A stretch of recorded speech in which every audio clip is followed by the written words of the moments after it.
ഇന്ന് ആരുണ്ട് ലാസ്റ്റ് ദിവസമാണ് റിഹേഴ്സലിൻ്റെ. നാളെ ശ്രീവിദ്യ കലാനികേതൻ്റെ ആനിവേഴ്സറിയാണ്. അപ്പോൾ നമുക്കിന്ന് ഗണേശൻ സൂര്യ നാടക കളരിയിൽ ഫൈനൽ റിഹേഴ്സലിനായി പോവാം. ഇത് സൂര്യ ഫെസ്റ്റിവലൊക്കെ നടക്കുന്ന വളരെ ഫേമസ് ആയിട്ടുള്ള ഒരു ഇടമാണ്. ഈ ഓഡിറ്റോറിയത്തിൻ്റെ അകം ഇപ്പോൾ നമുക്ക് കണ്ടാൽ ഒരു വലിയൊരു ഇമ്പാക്റ്റ് തോന്നില്ല എന്നുണ്ടെങ്കിൽ അവർ ഓൾമോസ്റ്റ് ഒക്കെ അറേഞ്ച് ചെയ്തിരിക്കുന്നുണ്ട്. പക്ഷേ അതിൻ്റെ ഫൈനൽ ടച്ചപ്പ് കഴിയുമ്പോഴാണ് മക്കളെ കിടിലം കാണേണ്ടതാണ്. ഇന്നത്തെ ദിവസം ഫുള്ള് റിഹേഴ്സലിന് വേണ്ടിയിട്ട് എൻ്റെ കുട്ടികളെല്ലാം ഇങ്ങനെ നിരന്ന് നിൽക്കുക.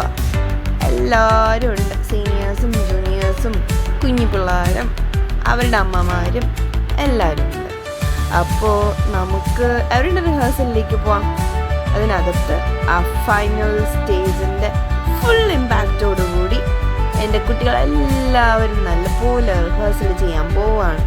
ഇതിൻ്റെ ഔട്ട്പുട്ട് അല്ലെങ്കിൽ നമ്മുടെ ടീച്ചറിൻ്റെ അഞ്ജിത ടീച്ചറിൻ്റെ ഫൈനൽ എഫേർട്ട് റിസൾട്ട് അത് അതിഗംഭീരമാണ് മക്കളെ, അതിഗംഭീരം. കാണാം. അടുത്ത എനിക്ക് ഇൻട്രൊഡ്യൂസ് ചെയ്യാനുള്ളത് നമ്മുടെ ഡാൻസ് ടീച്ചർ അഞ്ജിത ടീച്ചറിനെ പറ്റിയാണ്.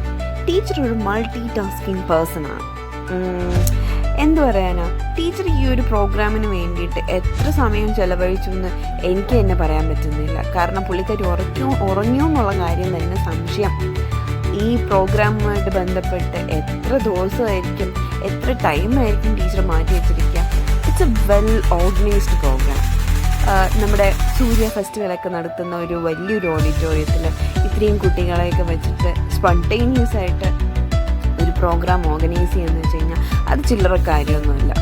ഇനിവൻ 24th 25th മാറ്റി വെച്ചെങ്കിലും ആകെ ഒരു ദിവസം കൊണ്ട് എന്താ കൂടുതൽ ചെയ്യാൻ പറ്റുക എന്നൊക്കെ ഞങ്ങൾ ആലോചിച്ചു. പക്ഷേ എന്താ പറയുക, നമ്മുടെ കുട്ടികളും ടീച്ചറിൻ്റെ ആ ഒരു റാപ്പോ അത് നമുക്ക് പറഞ്ഞറിയിക്കാൻ പറ്റാത്തതാണ്. ടീച്ചർ പറയുന്നതനുസരിച്ച് പിള്ളേരെ എല്ലാവരും നല്ല പോലെ റിഹേഴ്സൽ ചെയ്തു.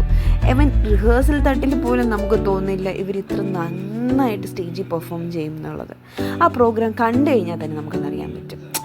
എനിവേ, ടീച്ചറാണ് ഇവിടെ നമ്മുടെ ഹീറോയിൻ.